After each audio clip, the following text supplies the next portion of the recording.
Gold, trusted gold buyers. మీరు తాకట్టు పెట్టిన బంగారాన్ని విడిపించి ఈ రోజు ఉన్న మార్కెట్ ధరకు కొనబడను.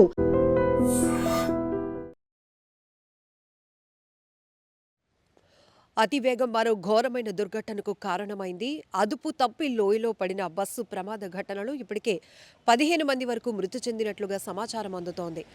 అల్లూరి సీతారామరాజు జిల్లా మోతుగూడెం వద్ద జరిగినటువంటి ఘోరమైన దుర్ఘటనకు సంబంధించి భయానకమైన పరిస్థితులు అక్కడ కనిపిస్తున్నాయి.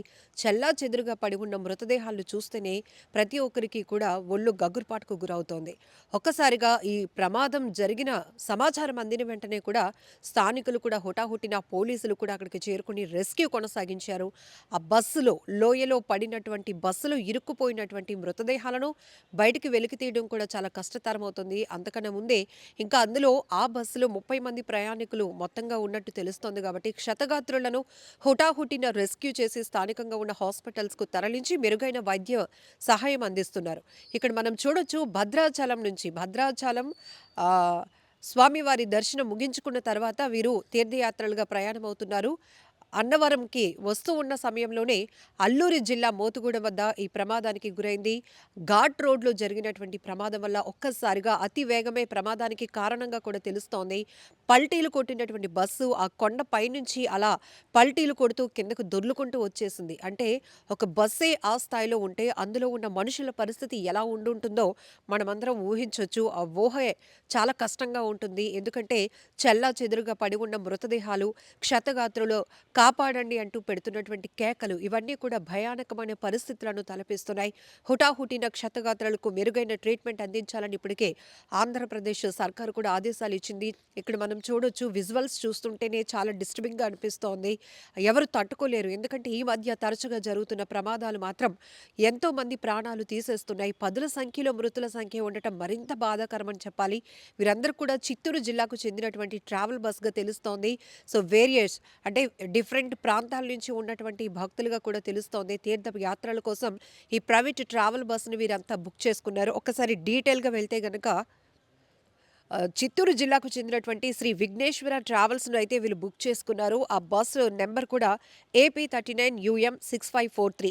చింతూరు మారేడుమిల్లి ఘాట్ రోడ్లోకి వచ్చేటప్పటికి రాజుగారి మెట్టు దగ్గర ఈ బస్సు అదుపు తప్పింది. అతి వేగం వల్ల ఆ లోయలో పడిపోయింది. ఈ దుర్ఘటనలో ఇప్పటికీ స్పాట్లోనే 8 మంది చనిపోయారు అని తెలిసింది. ఆ తర్వాత అక్కడ రెస్క్యూ కొనసాగిస్తున్న క్రమంలో అంతకంతకు మృతుల సంఖ్య పెరుగుతూ వచ్చింది. ఈ దుర్ఘటనలో, ఈ ఘోరమైన బస్సు ప్రమాద దుర్ఘటనలో ఇప్పటికే 15 మంది వరకు చనిపోయినట్లుగా కూడా సమాచారం అందుతోంది. ఏది ఏమైనప్పటికీ చాలా బాధాకరమైన విషయం.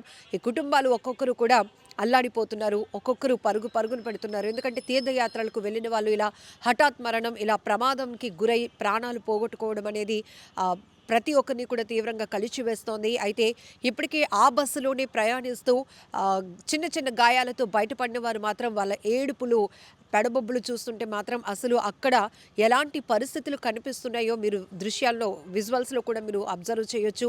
కానీ చాలా ఘోరమైన దుర్ఘటనలు జరుగుతున్నాయి. వరుస ప్రమాదాలు హడలెత్తిస్తున్నాయి. ప్రమాదం, ప్రయాణం ఈ రెండుటు ఎందుకో కనెక్ట్ చేసుకుంటే చాలు ఒక రకమైనటువంటి ప్యానిక్లోనికి ప్రజలు వెళ్ళిపోతున్నారు. ప్రతి ప్రయాణం కూడా సురక్షితం కాదు. ప్రతి ప్రయాణం కూడా అతి వేగం, నిర్లక్ష్యం ఉంటే ప్రయాణంలో ఖచ్చితంగా అది ప్రమాదానికి తావిస్తోంది, ప్రమాదానికి కారణమవుతోంది అని చెప్పడంలో ఈ మధ్య రీసెంట్గానే జరిగినటువంటి, ఈ నెలలోనే జరిగినటువంటి అనేక ఘోరమైన దుర్ఘటనలు కూడా మనం చూసాం. సో ఇప్పుడు ఈ ట్రావెల్ బస్ కూడా అదుపు తప్పి లోయలో నుంచి అలా పడిపోవడం, బోల్తాలు కొట్టి మరి పడిపోవడంతో ఇంతమంది మృతుల సంఖ్య ఉంది. చాలా బాధాకరమైన విషయం. ఇదంతా తీర్థయాత్రలకు వెళ్తున్న వారు ఇలా మృత్యువాత పడటం అనేది ప్రతి ఒక్కరిని తీవ్రంగా కలిచివేస్తోంది. సో ఇప్పటికే అధికార యంత్రాంగం అంతా కూడా పరుగున అక్కడికి చేరుకుంది. ఇప్పటికే రెస్క్యూ కొనసాగుతోంది. ఆ బస్సులో ఇరుక్కుపోయిన వారిని, చనిపోయి ఆ మృతదేహాలు కూడా చాలా చెల్లాచెదురుగా పడి ఉన్నటువంటి పరిస్థితులు కూడా చూస్తున్నాం. ఆ లోయలో ఉన్నటువంటి బస్సును బయటికి తీయడానికి కూడా చాలా సమయం పట్టేలా అనిపిస్తోంది. ఏది ఏమైనప్పటికీ మరొకసారి ఘోరమైన దుర్ఘటన. తెల్లవారికే ఇలాంటి విషాదకర వార్తలు, ఇలాంటి ఘోరమైన ప్రమాదాల గురించి వినటం కూడా ప్రజల్ని తీవ్ర భయాందోళనకు గురి చేస్తోంది. చిత్తూరు నుంచి టూరిజం లో స్వర్ణాంధ్ర కోసం ఆంధ్ర మొత్తం చూస్తామని శనివారం బయలుదేరి వచ్చాము సార్. బయలుదేరి కింద అన్ని చూసుకున్నాము. సింహాచలం చూసాము నిన్న పొద్దున్నే, అదే బేస్తారము. సాయంకాలము అరకు వెళ్ళాం సార్. అరకుకు వెళ్ళాము. అరకు అన్ని చూసుకున్నాము. చూసుకొని నైట్ బయలుదేరి భద్రాచలం చూస్తాము. ఆ, భద్రాచలం చూసేసి వెళ్దామని అట్లే బయలుదేరి వస్తూ ఉంటే 4:30 ఆ ప్రాంతంలో ఆ మలుపు దగ్గర 5 అయింది సార్. అది ఏ మలుపో నాకు తెలియదు సార్. మాది 35 మంది ఉన్నాం సార్ బస్సులో. మా ఫ్యామిలీ, నేను మా సిస్టర్ సార్. మేమిద్దరు, మా ఫ్యామిలీ, మా ఫ్రెండ్స్ ఉన్నారు సార్. అక్కడ పద్మజ, మా వీధిలో వాళ్ళు 6 మంది వచ్చాము సార్. దాంట్లో చిత్తూరులో గిరింపేట సార్.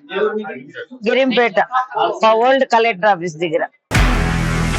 నిజంగా ప్రస్తుతం ఉన్నటువంటి సమాజం దేనికి ప్రయారిటీ ఇస్తుంది? ఆర్థిక సంబంధాల చుట్టూ మాత్రమే తిరుగుతుంది. మళ్ళీ ఎన్నికలంగానే చాలా విరక్తి కలుగుతాను. మంచి అనిపిస్తుంది కదా, లేడీస్ కూడా ఛాలెంజింగ్ జాబ్స్ చేసినప్పుడు చాలా బాగుంటది. ట్రాఫిక్ అసిస్టెంట్స్ గా నియమించిన ట్రాన్స్జెండర్స్ అందరితో సాల్యూట్ చేయించుకుంటున్నారు. ఫుడ్ డెలివరీ ఇవ్వటానికి వెళ్ళినటువంటి డెలివరీ బాయ్ అనిల్ పై కళ్ళ ముందు పెళ్ళండి